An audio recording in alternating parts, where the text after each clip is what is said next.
എന്തായാലും കത്തിൻ്റെ ഉള്ളിലോട്ട് ഒട്ടിക്കാണെങ്കിൽ തന്നെ ഇട്ട് തരണം. അപ്പോൾ അതിൻ്റെ ജസ്റ്റ് എൻ്റെ ഒരു സീസാണ്, ഞാൻ ഒരു ഇതിന് പോകുന്നില്ല. അപ്പോൾ ഇനി ഏകമാർഗം ഇതുപോലെ കൊണ്ട് കെട്ടി ജീവിക്കാനാണ് ഞാൻ ഉദ്ദേശിക്കുന്നത്. അപ്പോൾ നിങ്ങൾ മറക്കാണ്ട് നിങ്ങൾക്ക് ചിലർക്ക് കൊണ്ട് കെട്ടാൻ അറിയില്ല, അവരോടാണ് ഞാൻ അവരോട് മാത്രമല്ല ബാക്കി എല്ലാവരോടും ഞാൻ പറയണം, ഈ അഡ്രസ്സിൽ നിങ്ങൾ ഈ പറഞ്ഞ കാര്യങ്ങൾക്ക് ഈ എൻ്റെ അഡ്രസ്സിൻ്റെ ഇതിലേക്ക് അയച്ചു തരാൻ ഞാൻ ഇതുപോലെ പെർഫെക്റ്റായിട്ട് ഞാൻ നിങ്ങൾക്ക് അതിലോട്ട് ഇതുപോലെ ഒരു കൊണ്ട ഞാൻ ഉണ്ടാക്കി തരാം. ഇത് 53 മണി ജപം ആണ്. അപ്പോൾ നിങ്ങൾക്ക് 53 മണി ജപം നിങ്ങൾക്ക് ആവശ്യമുണ്ടെങ്കിൽ ഞാനത് കറക്റ്റായിട്ട് നിങ്ങൾക്കത് ഉണ്ടാക്കി തരും.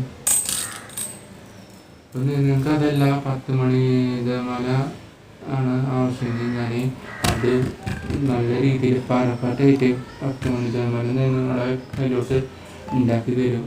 നിങ്ങൾ പറഞ്ഞാൽ മതി. അത് നിങ്ങൾ മെൻഷൻ ചെയ്യണം, 53 മണി ജപമാലയാണോ നിങ്ങൾക്ക് വേണ്ടത് അതോ 10 മണി ജപമാലയാണോ നിങ്ങൾക്ക് വേണ്ടത്. ഇതിൽ ഏതാണെന്ന് ചൂസ് ചെയ്ത് ഇതിൽ രണ്ടും നിങ്ങൾക്ക് വേണമെന്നുണ്ടെങ്കിൽ അത് മറ്റൊരു കടലാസിൽ നിങ്ങൾ എന്ത് ചെയ്യുക, 53 മണി ജപമാലയാണ് ഉണ്ടാക്കേണ്ടത്. പിന്നെ അതും 10 മണി ജപമാല ആണ് ഉണ്ടാക്കേണ്ടത്. ഇത് രണ്ടും ഉണ്ടാക്കണമെങ്കിൽ രണ്ടും നിങ്ങൾ മറ്റൊരു കടലാസ് എഴുതി തരണം. മറ്റൊരു കടലാസ് നിങ്ങൾ എന്തായാലും എഴുതി തരണം. 53 മണി ജപമാല ആണ് ഉണ്ടാക്കേണ്ടത് എന്ന് എഴുതിയിട്ട് നിങ്ങൾ കത്തിൻ്റെ ഉള്ളിലോട്ട് ഇട്ട് തരാം. പിന്നെ അതല്ല നിങ്ങൾക്ക് 10 മണി ജപമാലയാണ് ഉണ്ടാക്കേണ്ടത് എന്നാണെങ്കിൽ അത് നിങ്ങൾ